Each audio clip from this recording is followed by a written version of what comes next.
Algunos mensajes por acabar, este documento tan importante que nosotros lo hemos tomado, lo hemos aceptado, recibido, estudiado como un documento que expresa con los principios de la palabra de Dios de qué manera nosotros tenemos que vivir dentro de la iglesia, cuál es el gobierno que tenemos que tener, de qué manera tenemos que comportarnos, presentarnos en la casa de Dios, como decía Timoteo, que es la iglesia del Dios viviente. Estuvimos tocando el domingo anterior uno de los asuntos contemporáneos que encontramos en este artículo número 10, que es el último artículo que estamos considerando de la Constitución.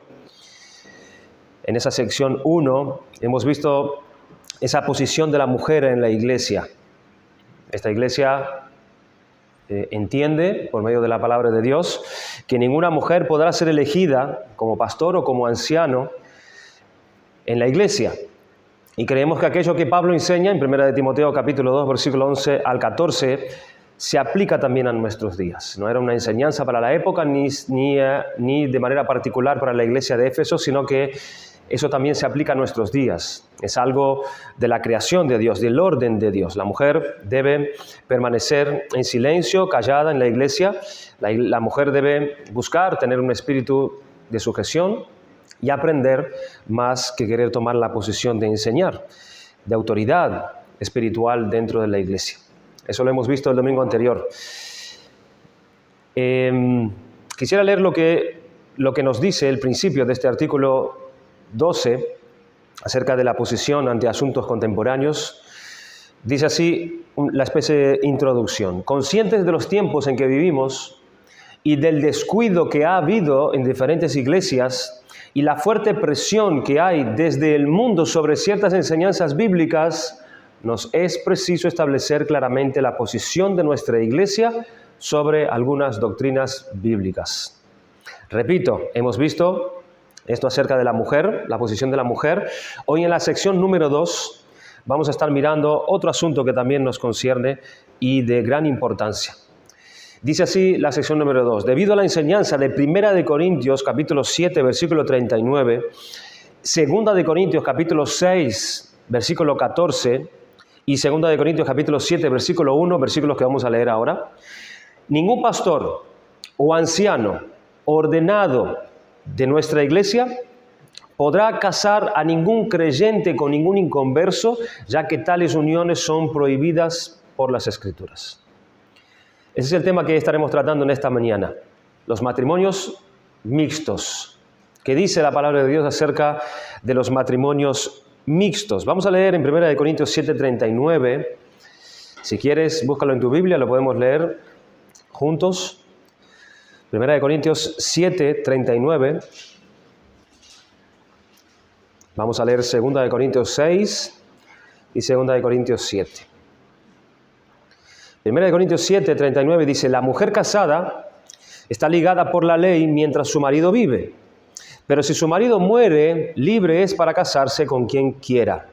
Y aquí está la condición, con tal que sea en el Señor. Aquí está dando el Señor en su palabra la libertad a la mujer que está casada, a la vez que su marido muere, esa mujer tiene la libertad de casarse nuevamente, pero siempre con tal que sea ese hombre un creyente. En 2 de Corintios 6:14 nos dice también, no os unáis en yugo desigual con los incrédulos, porque ¿qué compañerismo tiene la justicia con la injusticia? ¿Y qué comunión la luz con las tinieblas? Allí en ese capítulo 7, versículo 1, también dice, así que, amados, puesto que tenemos tales promesas, limpiémonos de toda contaminación de carne y de espíritu, perfeccionando la santidad en el temor de Dios. Nosotros vemos que en base a estos versículos del Nuevo Testamento, Dios prohíbe rotundamente los casamientos mixtos entre creyentes e incrédulos. ¿Por qué será que Dios es tan rotundo, hermanos, en un tema como este? ¿Por qué será que este tema de las uniones mixtas en matrimonio es algo tan perjudicial para la Iglesia y para el avance del Evangelio. Porque este ha sido un tema tan relevante en toda la historia del pueblo de Dios. ¿Por qué Dios toma tan en serio un asunto como este? ¿Qué hay detrás de este tipo de uniones? Para responder a estas preguntas debemos remontarnos al principio de todo. Al principio de todo, o mejor dicho, al principio del fin. Y estoy hablando del mismo diluvio universal descrito en Génesis capítulo 5, capítulo 6 y capítulo 7. Vayan conmigo allí a Génesis capítulo 6. Vamos a mirar allí en la historia del diluvio, donde es un acontecimiento que tiene que decirnos, hermanos, muchas cosas importantes y de gran privilegio, que tiene vigencia para nuestra vida espiritual en este tema del matrimonio mixto. Y uno se pregunta, en Génesis, en el diluvio, allí vamos a encontrar enseñanzas acerca del matrimonio mixto. Pues sí. Se recoge allí un juicio de Dios sobre todo ser humano. Pero un juicio como no lo ha habido nunca en la historia de la humanidad y nunca lo habrá tampoco. Dios prometió nunca más destruir el mundo a través de un diluvio. Y este juicio solamente es comparable con el juicio final, con la segunda venida del Señor Jesucristo, que precisamente está por llegar en un tiempo no muy lejano. Cuenta la Escritura que pereció toda la humanidad existente, salvo una familia, que era la familia de Noé. En el capítulo 6, versículos del 1 al 3, nos menciona el punto al que habían llegado los hijos de Dios, es decir, los descendientes de Sed, que es o era el tercer hijo de Adán. Dice así esos versículos.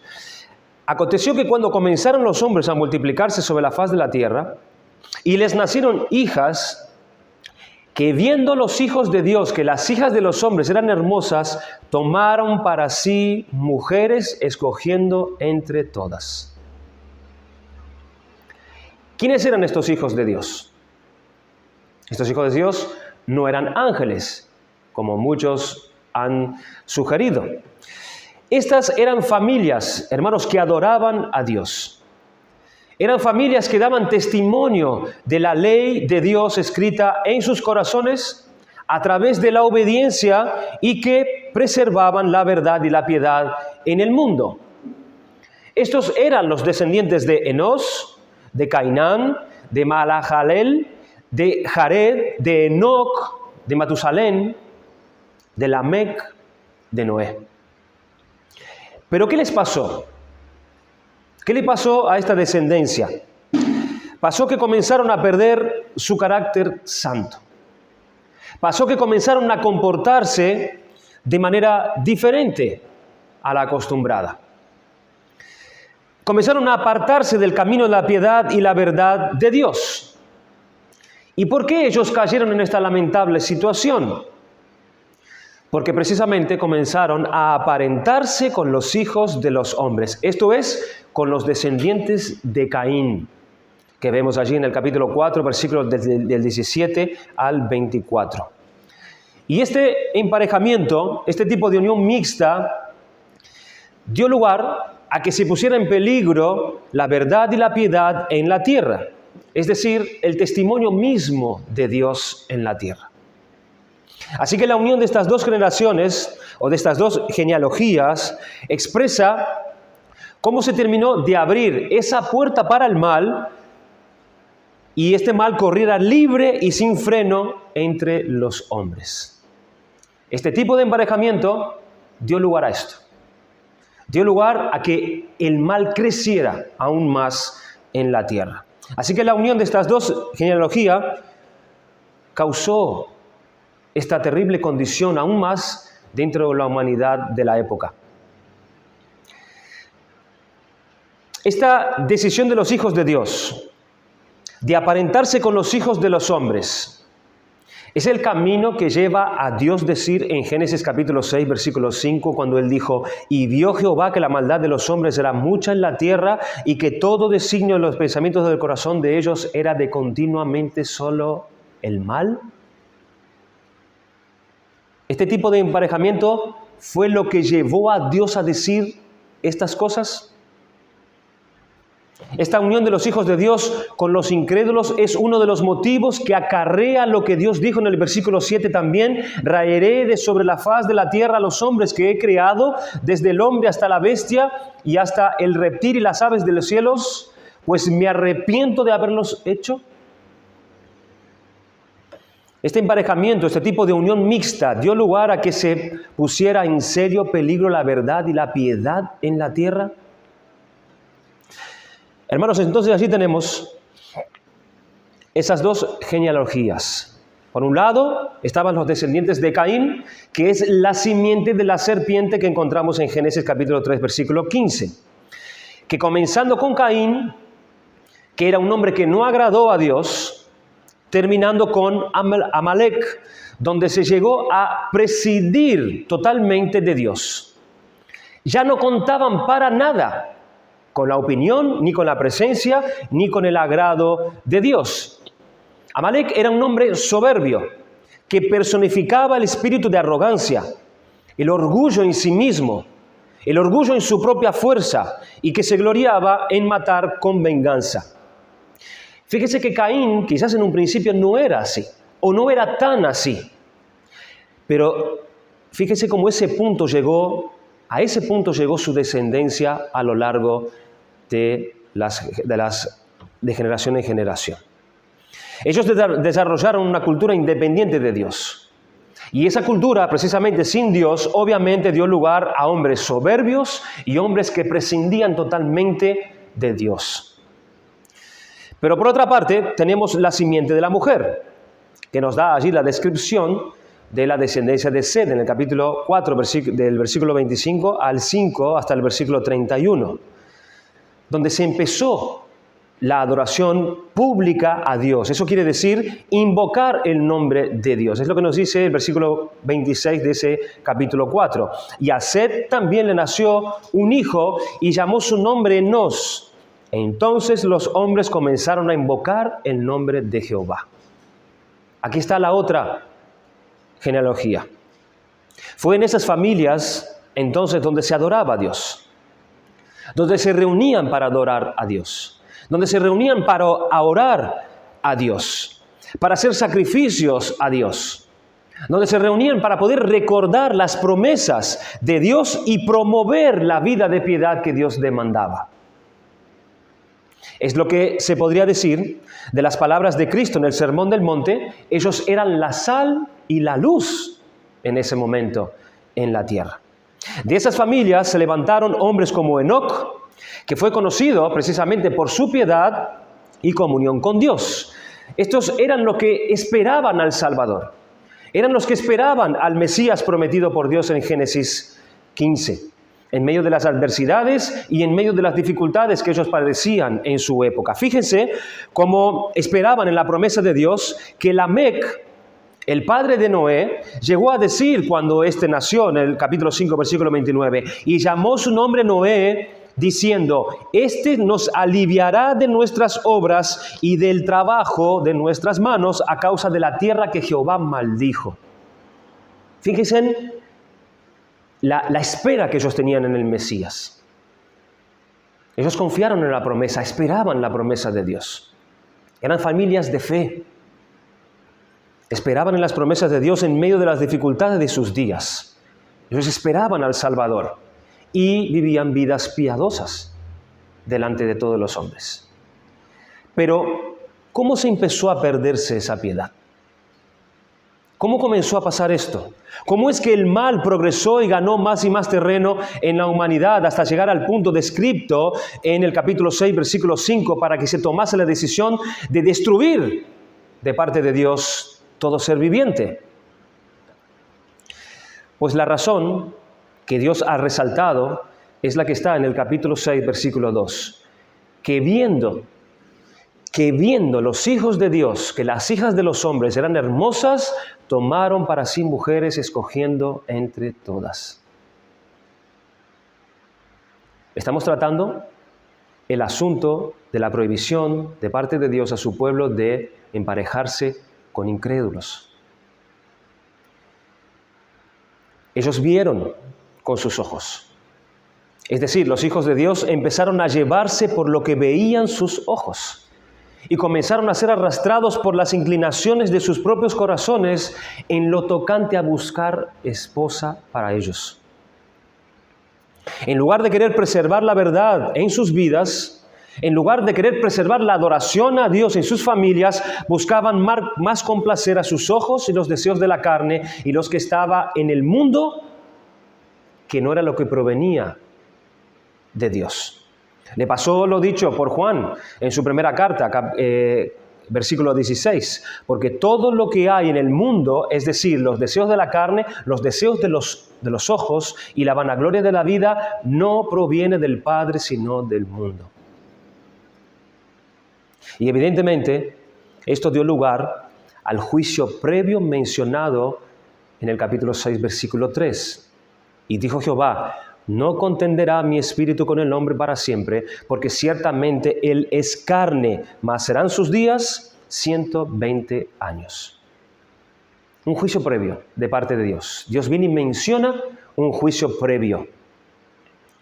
Que por un lado, era parte de ese juicio, Dios retiraría la influencia de su Espíritu Santo sobre los hombres, por eso la maldad comenzó a crecer cada vez más, y por otro lado, les concedía un tiempo de gracia, un espacio para que se humillaran y se arrepintiesen. ¿De cuánto fue ese espacio de gracia? Pues de 120 años. Hermanos, 120 años es mucho tiempo. Es mucho tiempo. Pueden pasar quizás 2 generaciones en un tiempo como ese. 120 años es mucho tiempo de paciencia de parte de Dios, pero no deja de ser un tiempo limitado al fin, que sin duda acabaría en algún momento. ¿Qué cosas pasaron durante ese tiempo de gracia? Aquí está el tema. ¿Qué cosas pasaron durante ese tiempo de gracia, durante esos 120 años? En el capítulo 6, versículo 4, se nos describe que había en el mundo cómo esa maldad continuó en su curso durante ese tiempo. Es decir, no hubo un cambio deseado. No hubo una humillación de parte de los hombres. No hubo un arrepentimiento deseado, sino que el tiempo dado por la gracia de Dios fue para añadir aún más mal sobre la tierra. Y lo que dice allí en Romanos capítulo 2, versículo 4, es lo que pasó. Entonces, ellos menospreciaron las riquezas de la benignidad, paciencia y longanimidad de Dios, ignorando que su benignidad les guía al arrepentimiento. De manera que en aquellos días, los días que Dios le había concedido su gracia, según el versículo 3, más serán sus días 120 años, la clase de hombres que se veían, el tipo de hombres que produjo en la sociedad en ese tiempo, eran esos gigantes, como dice el versículo 4.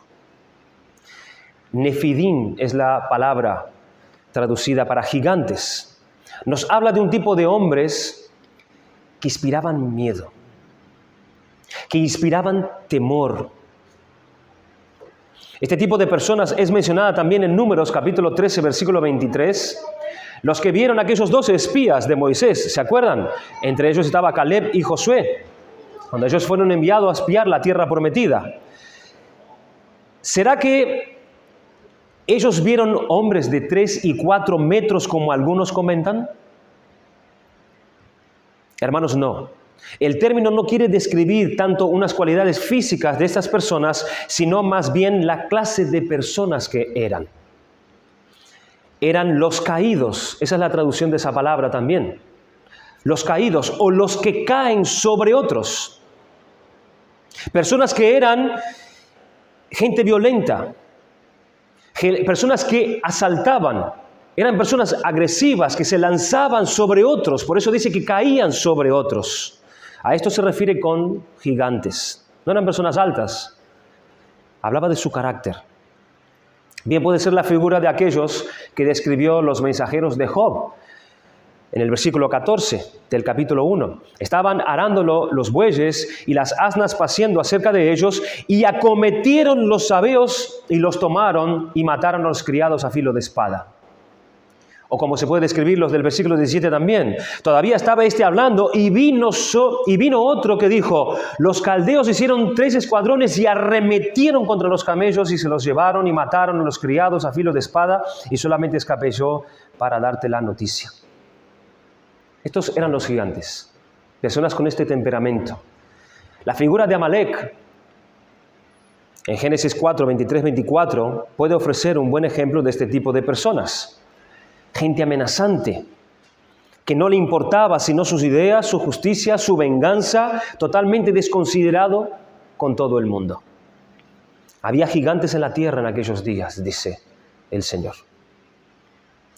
Recordemos, hermanos, que estos pasajes nos está llevando a Génesis capítulo 6, versículo 11, porque acá está hablando de la transición de esos 120 años. ¿Qué fue lo que pasó hasta llevarnos a lo que dice el versículo 11? Y se corrompió la tierra delante de Dios y estaba la tierra llena de violencia y miró Dios la tierra y he aquí que estaba corrompida porque toda carne había corrompido su camino sobre la tierra. Dijo pues Dios a Noé, he decidido el fin de todo ser, porque la tierra está llena de violencia a causa de ellos, y he aquí que yo los destruiré con la tierra. Eso es lo que predominaba al final de los 120 años. Pero aparte de estos hombres, estamos hablando de estos gigantes, nos habla de los hijos de esos matrimonios mixtos, que es la otra clase de persona que formaba esta sociedad. ¿Qué tipo de personas eran estas? ¿Qué tipo de personas eran las que nacieron de estos matrimonios mixtos? Pues hermanos, que ya no mantenían la verdad y la piedad que sus padres y sus antepasados habían guardado y defendido, sino que ellos empezaron a casarse con los de la simiente de la serpiente y de ahí salieron hombres y mujeres que se desviaron de los caminos de Dios.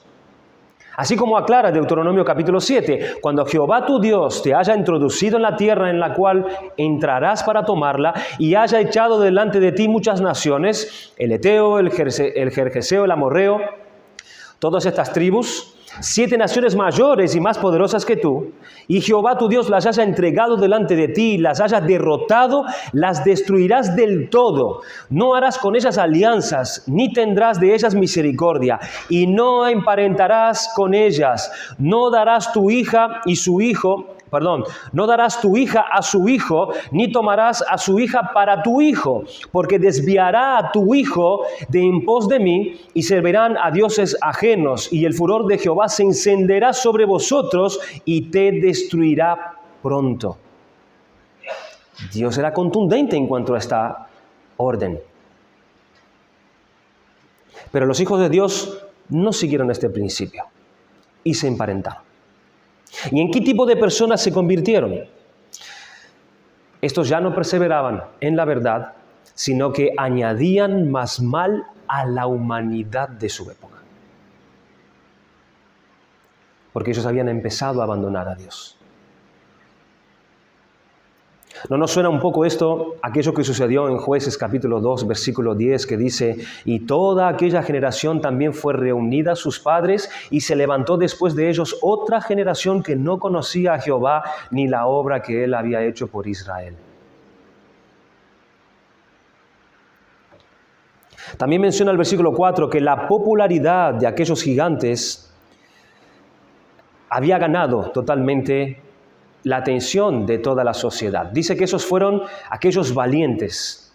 Dicen que eran varones de renombre. Estamos hablando de los que nacieron, de aquellos que tuvieron relaciones o matrimonios mixtos. ¿Quiénes eran estos varones de renombre?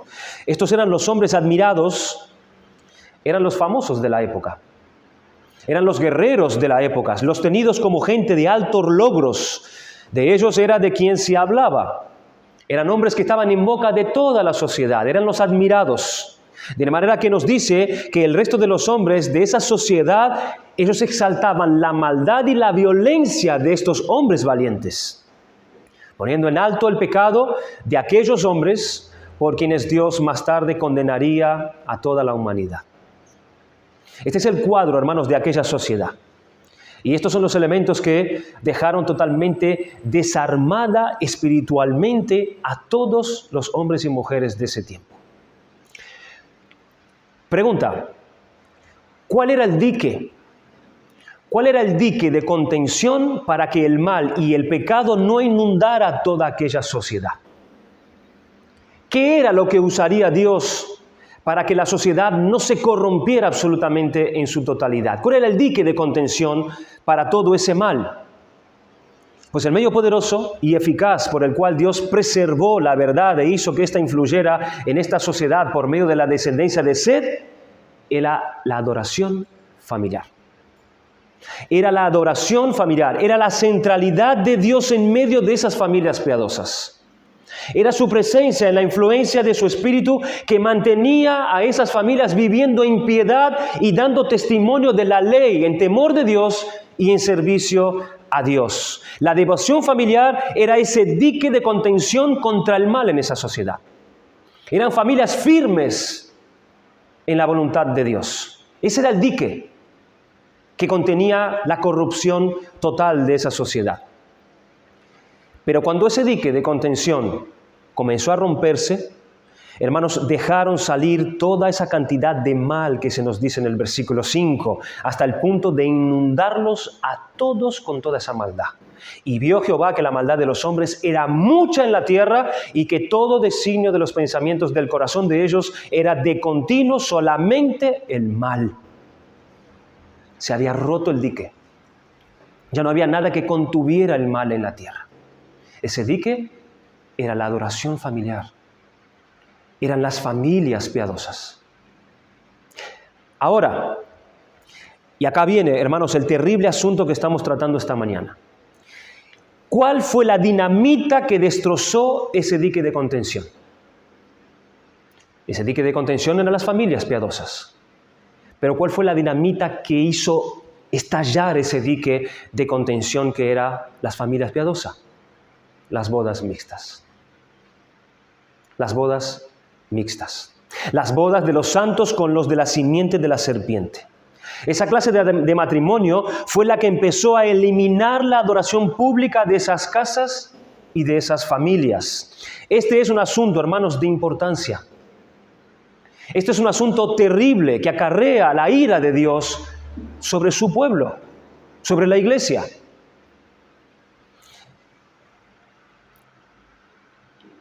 Este es un asunto que nos incumbe directamente a todas las iglesias de Jesucristo, porque este, hermanos, es un problema con el cual nosotros estamos luchando todos hasta el día de hoy.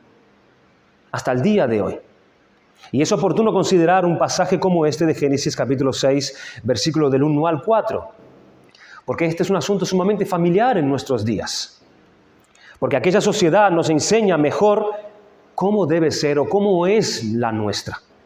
Porque por aquella sociedad comprobamos así la veracidad de las palabras de nuestro Señor en Mateo capítulo 24, versículo 37. Los días antes del diluvio son como los días antes de la venida del Hijo del Hombre. Mas como en los días de Noé, así será la venida del Hijo del Hombre. Porque como en los días antes del diluvio estaban comiendo y bebiendo, casándose y dándose en casamiento, hasta el día en que Noé entró en el arca. Esto nos estará hablando de la actitud de la iglesia en los últimos tiempos. Cuando Cristo asocia cómo era la actitud y la situación de la sociedad antes del juicio del diluvio, que representa el juicio final con la venida del Señor Jesucristo. Nos estará hablando del terreno donde descansa la gran apostasía antes de la venida de Cristo. Hermanos, de manera que conocer mejor estos versículos nos lleva a reforzar cómo nosotros estamos permaneciendo en la verdad, nos lleva a examinarnos a nosotros mismos como iglesia, nuestra doctrina, lo que entendemos en la palabra de Dios, en la perseverancia, la obediencia a la palabra de Dios, cómo la iglesia está velando por guardar en piedad la verdad. Estos versículos nos llevan a ponernos más alerta y a ser más enfático en lo que hemos tratado. La adoración familiar, cómo está siendo la piedad de las familias como diques contenedores de la maldad. y lo de cuidarnos de encontrar dentro de nosotros, dentro de la iglesia, hombres o mujeres que estén contrayendo matrimonio mixto. Matrimonios que están fuera de la voluntad de Dios. Porque fíjense, como en este emparejamiento, este tipo de unión mixta dio lugar a que se pusiera en serio peligro la verdad de Dios, se pusiera en serio peligro la piedad en toda la tierra antes de ese tiempo del juicio que era ese diluvio. ¿Es la verdad del Evangelio lo que está en juego entonces?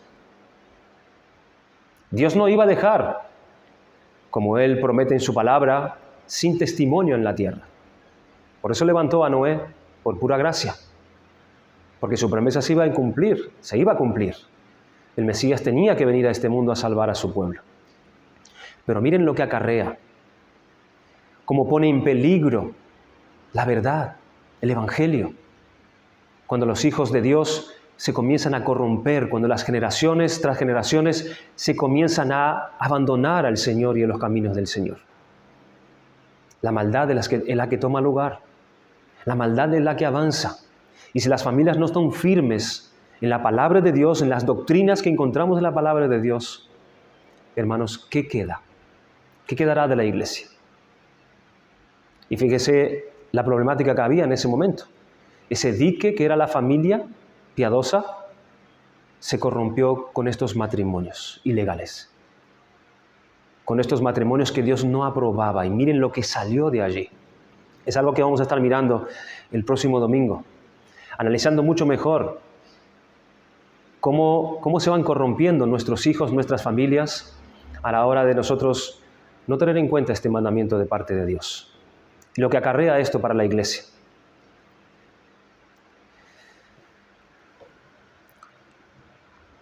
Estos son asuntos importantes. Vamos a tratar de centrar nuestra atención más adelante en estos versículos todavía. Vamos a intentar razonar sobre todo en lo que hemos estado manejando aquí, los matrimonios mixtos.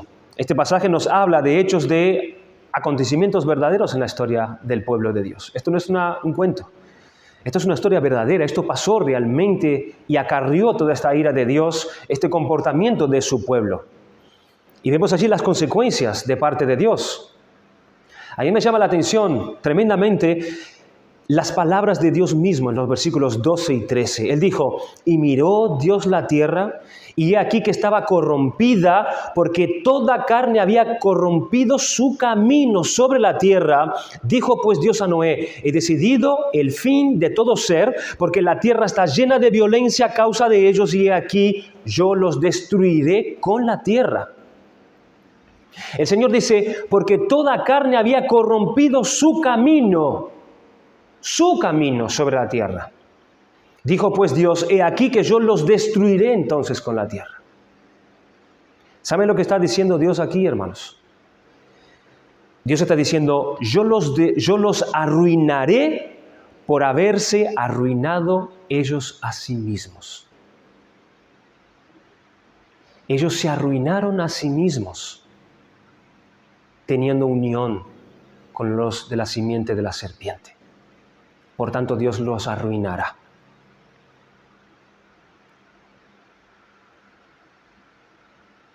Toda carne había corrompido su camino. Está diciendo Dios que esos hijos suyos, antes del diluvio, al contraer matrimonios con incrédulos, corrompieron ellos su camino. ¿Es así como lo hicieron? ¿Se arruinaron a sí mismos y trajeron sobre sí la ira de Dios? Vamos nosotros a tratar de analizar y buscar razones de por qué esos hechos, es decir, el matrimonio mixto, llevan a esas consecuencias. Y seguro que estas razones, hermanos, pueden ayudar no solamente a nuestros jóvenes, a que tengan este temor delante de Dios a la hora de buscar con quién se van a casar. Puede ayudar a nuestros jóvenes a recibir las directrices correctas y a no cometer el mismo error y caer bajo la ira y la destrucción de Dios. Pero un tema como este también nos puede ayudar a los padres, para motivarlos a que se esfuercen en estas cosas que vamos a estar meditando, en esa dura tarea que tienen los padres de criar a sus hijos en la verdad, para que sus hijos no se desvíen. La pregunta crucial podía ser esta: ¿qué tiene que ver este tipo de matrimonios con la proliferación del mal que se experimentó en esa sociedad? ¿Por qué los diques de contención del pecado y la violencia se empezó a romper cuando la simiente de la mujer, es decir, los hijos de Dios, empezaron a poner sus ojos y corazón en la simiente de la serpiente, es decir, la descendencia de Caín? Desobedecer a Dios en esta prohibición hoy día nos acerca la venida de Cristo y la destrucción del juicio final. Hermanos, esto es lo que Dios dice y aclara en las Escrituras, y lo ha hecho desde el Antiguo Testamento hasta el Nuevo Pacto. Vemos una terrible advertencia de parte de Dios, por ejemplo, a Josué en el capítulo 23, versículo 11 y 11 a 13. Guardad pues con diligencia vuestras almas, para que améis a Jehová vuestro Dios. Hay un llamado a guardar el alma para continuar amando a Dios. Porque si os apartaréis y os uniréis a lo que resta de estas naciones que ha quedado con vosotros, y si concertareis con ellas matrimonios, mezclándoos con ellas y ellas con vosotros, sabed que Jehová vuestro Dios no arrojará más a estas naciones delante de vosotros, sino que os serán por lazo, por tropiezo, por azote para vuestros costados y por espinas para vuestros ojos, hasta que perezcáis de esta buena tierra que Jehová vuestro Dios os ha dado. ¿Cómo ellos podían permanecer y prevalecer amando al Señor? ¿Cómo ellos podían cuidar en su alma el amor a Dios? Pues mirando con quién se casaban. Pues mirando con quién contraían matrimonio. Dios les estaba diciendo: si te unes en matrimonio, casándote con mujeres de estas naciones que quedaron en la tierra prometida, esto traería juicio, problemas, lazos, tropezaderos y azotes toda tu vida hasta tu muerte.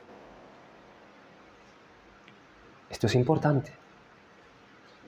Esto es grave. La consecuencia de uniones como esta es grave en el pueblo de Dios, hermanos. Dios lo viene anunciando desde el principio. Y el día de hoy sigue siendo su mandamiento. Esta es la enseñanza clara que encontramos en toda la Escritura. Y esta es la provisión que Dios ha dado siempre a su pueblo, es decir, a sus propios hijos. 1 Corintios capítulo 6, no os unáis en yugo desigual con los incrédulos, porque qué compañerismo tiene la justicia con la injusticia, y qué comunión la luz con las tinieblas, y qué concordia Cristo con Belial, o qué parte el creyente con el incrédulo.